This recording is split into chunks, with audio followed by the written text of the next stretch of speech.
Olá, Shalom, tudo bem? Um prazer, uma alegria novamente estar aqui no canal, no original, eu e o Rabino Moshe Ben Shalom.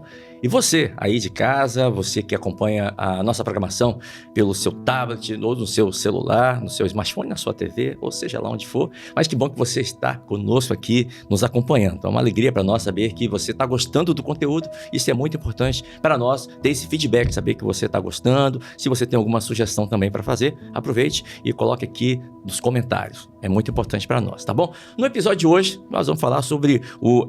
deixa eu pegar o óculos aqui, a idade vai chegando, eu preciso de ajuda aqui. Nós vamos falar um pouquinho sobre o óbolo da viúva, essa passagem que está no Evangelho de Marcos. Eu já vou pegar minha Bíblia aqui, tá bom? Essa Bíblia que eu vou sortear para você.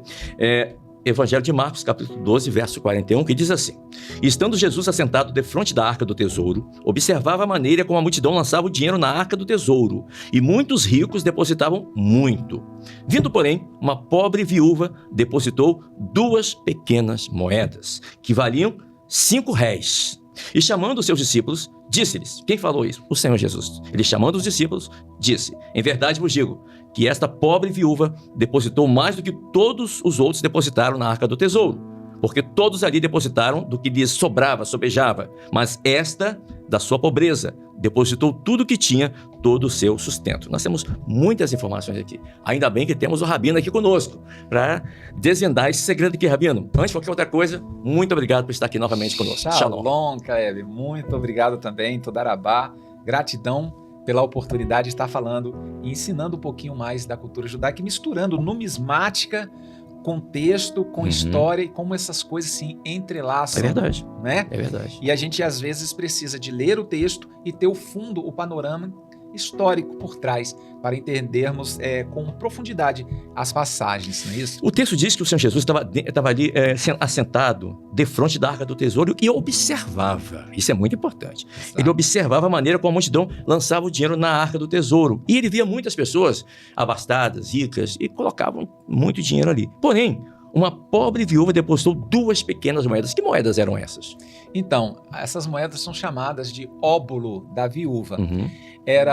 Eram moedas que eram cunhadas na própria Judéia, dos reis rasmoneus, os reis da descendência de Judas Macabeus. Então, Israel ali, por um determinado momento, pôde cunhar suas próprias moedas. Uma das curiosidades, quando as pessoas têm contato com essas moedas, geralmente quase todas as pessoas falam, mas tão pequeninas. E a parábola, isso não é a parábola, a passagem diz 2 pequeninas moedas. E é interessante que o relato bíblico se confirma na prática quando a gente pega aqui a moeda do óbolo da viúva e a gente certifica que era uma pequenina moeda. Esta moeda, ela é do rei Alexandre Janeu, ou Alexandre Ianai, em hebraico. Nessa moeda nós temos uma âncora e do outro lado nós temos o nome Alexandre Janeu, ou Yehohanan Hameler, o rei João. Então, esta moeda que ela colocou é que eu te passo para você confirmar que é realmente uma pequenina moeda. O texto no original hebraico, ele diz que é uma moeda de pouco peso. Exato. Olha como que além dela ser pequenina, é fina. É fina. Olha só, você que está acompanhando aqui, é tão pequenininha, tão frágil. Vou colocar na minha mão. São moedas originais, tá? Que estão sendo apresentadas aqui. Essa moeda, ela, mais ou menos, quantos anos de existência? Olha, ela é datada de 95 a.C. Nos dias dele, ou seja, é uma moeda que, quem sabe não foi essa moeda? Quem sabe? Não podemos afirmar, mas era esta moeda que corria nos dias dele. E para você ter uma noção, Kleber, era necessário 4 moedas dessas para se fazer um pão. Meu Deus. As 2 moedas que ela depositou é o equivalente a meio pão. Meio pão. Lechem, meio pão. Ela deu meio pão no tesouro do templo, no gasofilácio do templo. Era tudo que ela tinha? Tudo que ela tinha. E Yeshua observando aquilo ao longe. E nada escapa aos olhos do mestre. Verdade. Eu costumo falar que nós precisamos de chamar a atenção do Messias. Zaqueu fez isto. Quando Zaqueu sobe numa árvore espinhenta, ele fez algo que as demais pessoas não fizeram. E o Messias chega para ele e chama Zacai, ou Zacai, Desça quer de dizer, pressa. puro, né? Uhum. Então, ele chamou a atenção do mestre. No meio da multidão, nós precisamos, de alguma forma, chamar a atenção do mestre. E às vezes chamamos com a nossa ingenuidade. Aquela mulher, ela viveu, envelheceu, não sei, talvez ela já era uma anciã, o texto não diz, mas 2000 anos depois nós estamos falando dela aqui. Talvez ela nunca soube que ela foi mencionada pelos apóstolos e que essa história foi escrita, mas ela chamou a atenção do mestre. E ele usou para nos instruir, porque muitas vezes nós medimos pela quantidade, só que a quantidade é relativa, é subjetivo. O muito, para quem tem muito, talvez não seja o todo, o tudo.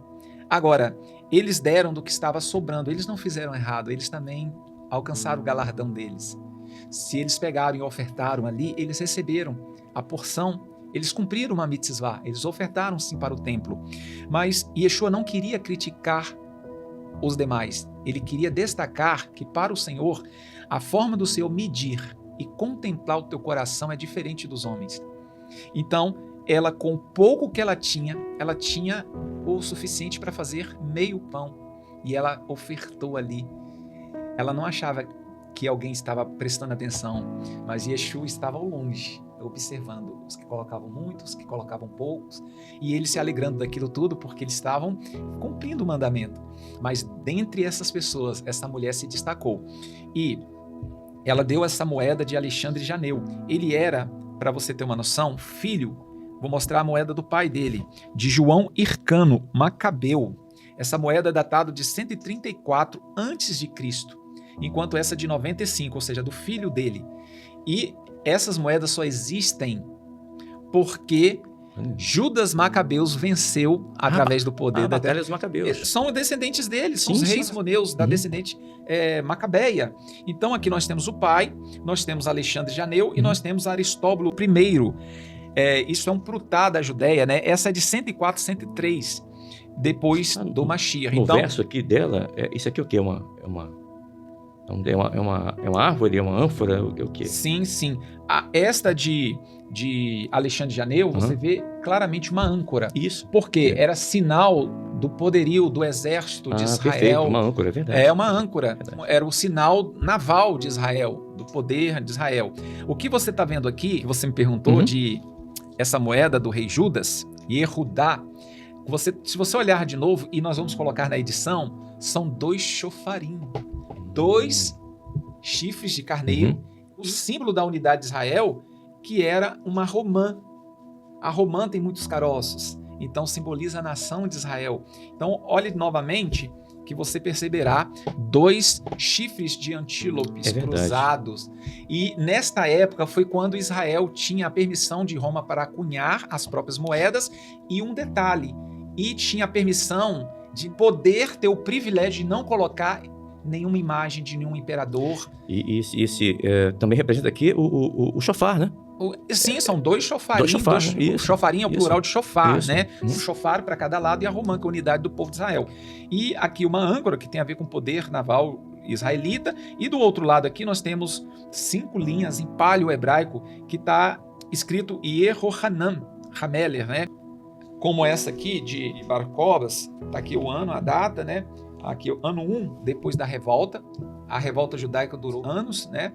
E 70 depois de Cristo foi destruída Jerusalém. O templo ali também. Exatamente. Então, nós temos aqui 3 moedas, uma do pai, do filho e outra do irmão. Infelizmente, um irmão suplantou o reino do outro, sempre tem essas coisas. Mas a mensagem central dessa passagem, desse ensinamento de Yeshua, muitas vezes a pessoa fala: eu não tenho muito para dar, isso não vai fazer diferença, não vai mudar a vida de ninguém. Mas o Eterno, ele vê de uma forma diferente, como foi dito com Davi, que o Eterno não olha o exterior, ele olha o interior. De repente você está falando assim: eu não tenho nada, eu não tenho sequer 2 óbulos para ofertar, mas você tem seus joelhos para dobrar, para orar. Você pode ofertar o seu tempo de vida, que é a tua oração. Você pode se derramar. Talvez suas lágrimas sinceras são valiosas tanto quanto essas moedas. né? Então, a mensagem central é esta, é trazer para nós que muitas vezes o pouco de um é muito para outro, o muito de um é pouco para outro. E aí o Eterno saberá distinguir cada coisa. Agora, nesse texto também, nós observamos que o Senhor estava ali observando, ele observa tudo, né? Nada passa despercebido ao olhar do Senhor Jesus, nada passa. Hoje, em 2025, ele continua observando. Sim, e tal qual essa pobre viúva, aí a gente sabe, né, Kleber, que as viúvas, elas perdiam totalmente o sustento dos maridos, então, assim, elas viviam, eram uma das que poderiam, a viúva, órfãos e os andarilhos podiam comer dos dízimos. Então, Israel tinha uma política de nutrir essas pessoas. Uma parte dos dízimos dado ao levita era destinado a esse tipo de pessoa. E ela provavelmente tinha recebido dos levitas e foi lá e devolveu. Que coisa linda, né? E chamou a atenção do Rei dos Reis, eu gostei, do Senhor dos Senhores. Eu gostei da colocação que o senhor fez sobre atrair ou chamar a atenção de Deus, né? Atrair a atenção de Jesus ali, no caso, nessa passagem. Ela conseguiu atrair a atenção. Zaqueu também conseguiu atrair a atenção. Eu lembrei da mulher sirofenícia. A mulher do fluxo de sangue. Também. Saiu o poder de mim. Sim. Alguma coisa aconteceu. Ela chamou a atenção dele. Chamou a atenção. Ao toque dela, ele percebeu que saiu virtudes ao poder dele. Não foi um toque comum, ele falou, foi um toque intencional, e de mim eu percebi, ele nem deliberou, saiu o poder de mim, emanou virtude de mim. Essa mulher chamou a atenção e ela foi descoberta, mesmo ela tentando se ocultar, como falamos no outro episódio. E Zaqueu, ele fez algo atípico. Sim. Ele sobe numa árvore espinhenta. Zaqueu, eu quero poder um dia falar só sobre Zaqueu. Que as pessoas pensam que Zaqueu era um ladrão, ele não era. Tanto ao contrário. Quando o Senhor entra na casa dele, ele já vai falando, olha, se eu tenho defraudado alguém, eu devolvo 4 vezes mais. Sim, ele falou se. Se. Ele não falou que defraudava. Ele falou que, Senhor, de tudo que eu tenho arrecadado, eu divido tudo com os pobres. A metade do que ele tinha, ele dava aos pobres. Ele não falou que daria a partir daquele dia. Ele falou que já fazia. Exatamente. E o nome dele quer dizer puro. E ele já praticava a máxima do Senhor, tem 2 capas, dê uma quem não tem. E tudo que ele obtinha, ele dava a metade aos pobres. E se caso, é hipotético, ele defraudar alguém, ele iria... restituir. E não era ele era chefe dos publicanos. Quando ele ficava sabendo que alguém tinha defraudado alguém, ele ia até a pessoa e dava 4 vezes a mais. E a Torá fala, por um boi dará 5 vezes, pela ovelha dará 4 vezes. Então ele cumpria já a Torá. Faltava ele Yeshua, o Messias, o Redentor. Por isso que quando Yeshua entra, olha, Yeshua entrou, importa que eu esteja na tua casa e tal, mas quando ele falou que ele cumpria a Torá, quando ele falou que ele restituía e cumpria a Torá 4 vezes mais, para ele não ser injusto com ninguém, e Yeshua, vendo que ele cumpria a Torá, falou assim, hoje a salvação entrou na tua casa. Então, e o nome dele, Yeshua, quer dizer salvação. Baruch Hashem. Então é maravilhoso. É lindo, né? É lindo. E isso me fez lembrar também da mulher sirofenícia, quando ela veio gritando atrás do Senhor e atraiu a atenção dele. Muito bom, não é? Muito bom. Chamou a atenção dele. Então a mensagem de hoje é essa, chame a atenção.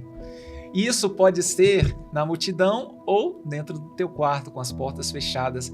Ele não rejeita a oração de um sincero. Tem um hino que fala que o Senhor não rejeita orações. Ele rejeita sim. Está escrito em Isaías que ele rejeita a oração do hipócrita, que ele rejeita o jejum dos ímpios, dos que não desatam os nós, que não livram os cativos, mas a oração do contrito de coração, aí entra o publicano. Lembra do fariseu, do Parush? Do que foi se exaltar na presença? Ainda bem que eu não sou como esse publicano, porque os publicanos eram cobradores de impostos e tidos como traidores de Israel. Então, olha, é muito fácil olhar para um publicano, esse aqui nos rouba. E a maioria dos publicanos eram ladrões mesmo. Colocavam um fardo pesado, roubava para Roma e para si. Só que o fariseu falar, ainda bem que eu não sou como ele, que eu dizimo de tudo, da cominha, da hortelã, obrigado porque eu não sou pecador. Só que o publicano, ele sabia que estava em falha. E ele temia sequer olhar aos céus. Ele falou, não sou digno. E Yeshua fez uma pergunta aos mestres da lei: quem vocês acham que saiu justificado? E eles tiveram que afirmar: foi o publicano, porque ele chegou com contrição, com arrependimento. Então, esse publicano na história, na parábola, também chamou a atenção do mestre.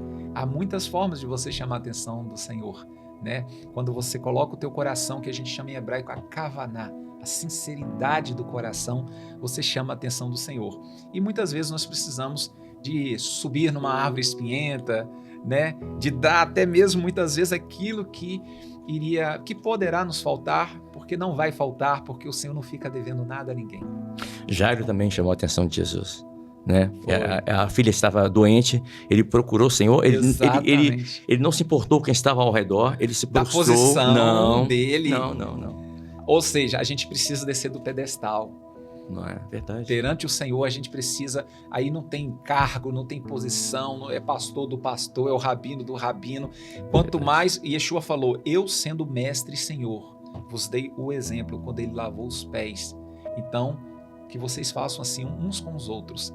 Então, ele sendo o Senhor e mestre nos mostrou com a humildade, porque, na verdade, a gente fala, né, ele foi elevado ao cargo de presbítero, elevado ao cargo de pastor. A gente entende que na hierarquia espiritual é uma elevação, mas Yeshua nos ensinou que é ao contrário.